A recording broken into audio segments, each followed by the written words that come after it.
आगाज अहम खबर से 9 मई GHQ हमला केस गैर हाजिर 47 मुल्ज़िमान के नाकाबिले जमानत वारंट जारी कर दिए गए। इसी पर बात करेंगे अपने नुमाइंदे इमरान असगर से। जी इमरान, क्या तफसील सामने आई? जी बिल्कुल, 9 मई GHQ हमला केस में अहम पेशरफ्त हुई है। इंसदाद जबरी अदालत के जज अमजद अली शाह ने समात से गैर हाजिरी पर 47 मुल्ज़िमान के नाकाबिले जमानत वारंट गिरफ्तारी जारी कर दी। इनमें वज़ीर आला KP के अली अमीन गंडापुर, साबिक वज़ीर कानून राजा बिशारत, सरताज गुल, इजाज अहमद चट्ठा समेत तकरीबन 47 मुल्ज़िमान हैं जो कि समात में पेश नहीं हुए। प्रोसिक्यूटर ज़हीर बादशाह ने ये मुतालबा किया अदालत से कि मुल्ज़िमान अदालतों में पेश ना होकर अदालत का वक्त ज़ाया कर रहे हैं, जिसके ऊपर अदालत ने बाज़ाब्ता तौर पर नाकाबिले ज़मानत वारंट गिरफ्तारी जारी करते हुए पुलिस को हुक्म दिया है कि इन तमाम मुल्ज़िमान को गिरफ्तार करके अगली समात पर अदालत में पेश किया जाए। बहुत शुक्रिया इमरान आपका। तहरीक इंसाफ डी चौक में सैकड़ों कारकुनों की अमवात के दावे से दस्तबरदार। PTI पर कोई पाबंदी नहीं लगी, हम सियासी जिद्दोजहद जारी रखेंगे। चेयरमैन PTI बैरिस्टर गौहर ने मीडिया से गुफ्तगू में कहा कि पार्टी अपना एहतसाब करती ही यकीन नहीं रखती। डी चौक में आना कोई मकसद नहीं था कि हर लीडर उसी वक्त, चाहे संगजानी हो चाहे डी चौक हो, वो हर लीडर डी चौक ही पहुंचे। किसी भी लीडर को ये नहीं कहा गया था कि इसी प्रोसेशन के साथ उसी वक्त उस टाइम पे आओ। सारी लीडरशिप, सारे लोग इकट्ठे अपने अपने खिदमात सर अंजाम दे रहे थे, एक दूसरे के साथ इन टच थे। ये वो लोग बातें करते जो तफरका डालते, इसकी पॉइंट ही कोई नहीं है। बाकी जो शहादतें हुई हैं वो अपने मुतालिका लोग इंशाल्लाह जा चुके और हर जगह जाएंगे, और पार्टी के जो लोग हैं वो बेहतरीन काम कर रहे हैं। PTI में इख्तलाफात शिद्दत इख्तियार कर गए। पार्टी रहनुमाओं का मरकजी क़यादत के खिलाफ वाइट पेपर तैयार करके बानी को भेजने का फैसला। ज़राए के मुताबिक पार्टी रहनुमाओं के बैरिस्टर गौहर, सलमान अकरम राजा समेत मरकजी क़यादत पर इल्ज़ामात। कहा हमारे नाम FIR में है, लेकिन बैरिस्टर गौहर हर बार बच निकलते हैं। कोर कमेटी मेंबरान ने मरकजी कायदीन को कशीदगी का जिम्मेदार करार दिया।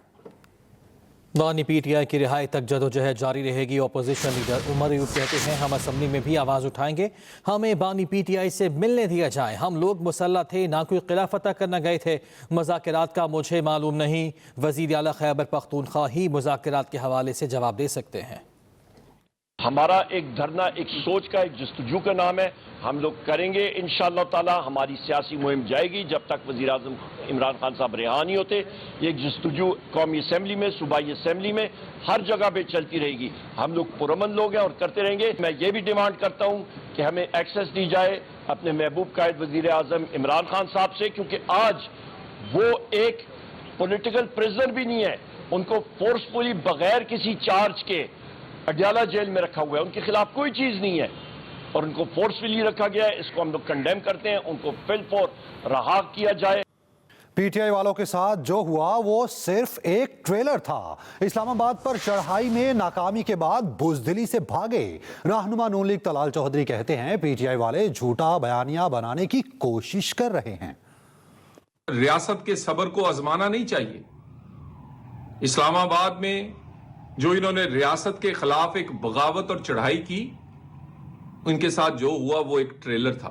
इस्लामाबाद में चढ़ाई और उसके बाद जो उन्हें नाकामी हुई और जिस बुज़दिली से वो भागे, अपनी बुज़दिली और नाकामी छुपाने के लिए गोलियों का, लाशों का बयानिया बना रहे हैं। ये कैसी गोलियां थी जो जिन लोगों को लगी और वो कहते हैं कि वो जान से गए और वो आज के दिन तक नहीं मिल रहे।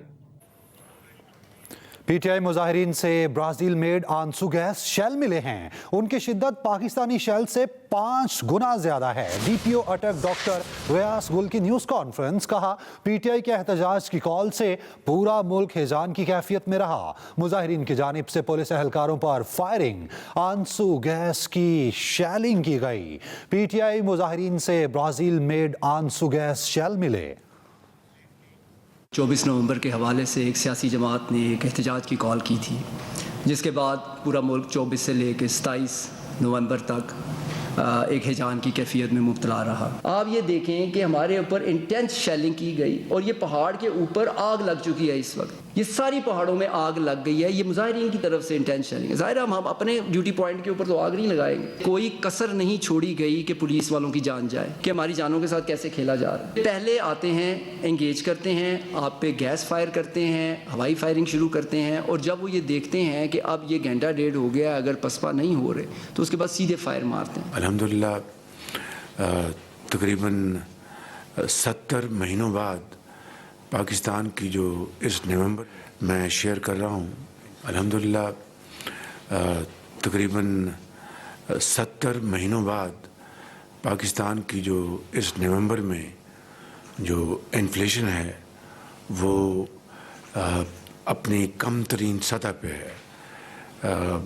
2018 میں میاں محمد نواز شریف کے دور میں وہ 3.5% تھی. الحمدللہ اس مہینے میں یہ 4.9% پہنچی ہے. یہ اللہ تعالیٰ کا بڑا احسان ہے. It is beyond imagination. تو اللہ تعالیٰ کا جتنا بھی شکر ادا کیا جائے کم ہے, کیونکہ انفلیشن واحد وہ ٹول ہے جو کہ غریب آدمی کی غربت میں مزید اضافہ کرتا ہے یا آسودگی لے کے آتا ہے.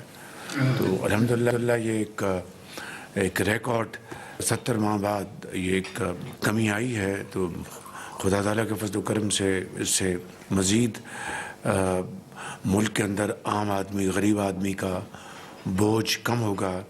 اور امید کی جانی چاہیے کہ اگلا جب اسٹیٹ بینک کا جب ان کی میٹنگ ہوگی تو اس میں پالیسی ریٹ جو ہے انفلیشن اور کم ہونے سے مزید اس میں بہتری کے امکانات. بہرحال یہ فیصلہ تو اسٹیٹ بینک نے کرنا ہے.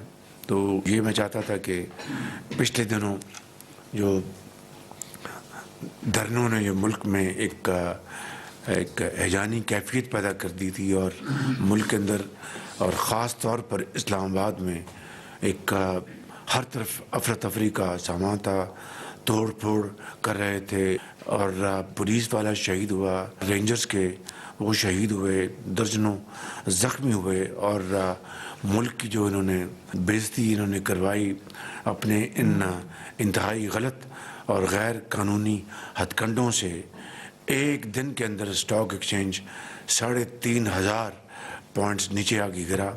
لیکن جو ہی اس رات ڈی چوک سے اور پیچھے جب ہٹے تو اگلے دن اسٹاک ایکسچینج نے دوبارہ باؤنس بیک کیا, اور نہ صرف پچھلے دن کے جو لاسز تھے ان کو میٹیگیٹ کیا بلکہ جو گینز آئے. تو میں سمجھتا ہوں کہ یہ ایک بیرومیٹر ہے کہ اگر سینٹیمنٹ پازیٹیو ہو تو معاملات بڑی تیزی سے آگے بڑھتے ہیں. تو سینٹیمنٹ الحمدللہ پازیٹیو ہے. آپ کا انفلیشن مزید کم ہوئی ہے, اور اب میں سمجھتا ہوں کہ ہمیں اب گروتھ کی طرف بڑھنا ہے, اور ہمیں بالکل فوکسڈ اپروچ سے گروتھ کی طرف بڑھنا ہے. کس طرح ہم اپنے جو معاشی استحکام کے ساتھ اپنی GDP میں اس میں ترقی لے کے آئیں, ملک کی economy, exports, remittances, production, local industry, employment, special economic zone, یہ سارے وہ بڑے امپورٹنٹ یہ اہداف ہیں جس کے اوپر ہمیں بڑی ارگریزی سے اور اب محنت سے کام کرنا چاہیے. میں سمجھتا ہوں کہ یہ ایک ٹیم ورک ہے.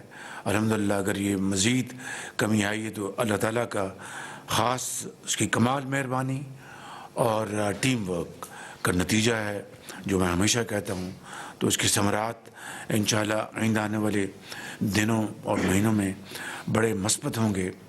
دوسری طرف یقیناً جو پچھلے سال کے مقابلے میں تو ہماری کلیکشن زیادہ ہے, اس میں اب کوئی شک کی گنجائش نہیں رہنی چاہیے کہ شارٹ ٹرم میں انفورسمنٹ ہی وہ واحد ٹول ہے جس سے کہ ہم اپنی ریونیو کلیکشن کر سکتے ہیں امپروو. میں آپ کو مثال دے رہا ہوں کہ ابھی چینی کی ہم نے اس جو سال ختم ہوا ہے تقریباً 7,90,000 ہم نے الاؤ کی ہے, اور وہ بھی بڑے احتیاط کے ساتھ बड़े गौर के साथ उसकी कीमत ना बढ़ जाए, मुझे उसका बहुत ज़्यादा उसकी फ़िक्र थी। वो अल्हम्दुलिल्लाह ना सिर्फ कीमत नहीं बढ़ी लोकल मार्केट में, बल्कि कंपैरेटिवली नीचे गई है और एक्सपोर्ट भी अल्हम्दुलिल्लाह हमारी हुई हैं। और मैं समझता हूँ कि ये जो हदफ है 6-7 लाख टन का जो साल जो ख़त्म हो रहा है चीनी का क्रशिंग, मैं उस वाले से बात कर रहा हूँ, नवंबर टू नवंबर, तो उससे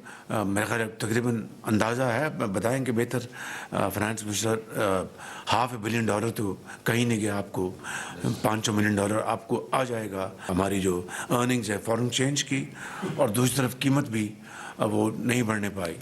जो बात बताना चाहता था कि मार्केट में चीनी की कीमतें खाली इस वजह से कम नहीं रही, स्मगलिंग जो है अफगानिस्तान की वो ज़ीरो हो गई, ज़ीरो स्मगलिंग। तो ये है वो फैक्टर कि वो ज़ीरो स्मगलिंग है। आप वो जो अगर लेट से स्मगल हो जाता 4 लाख टन 5 लाख टन जो कि माजी में कई सालों दिहाइयों में होता रहा, तो वो आपके पास अवेलेबल ना होता जो कि आप एक्सपोर्ट कर पाते। वो स्मगलिंग ज़ीरो हो गई और ये आपके पास सरप्लस आपको मिल गया जो आपने एक्सपोर्ट कर दिया और कर रहे हैं। This is how nations are built.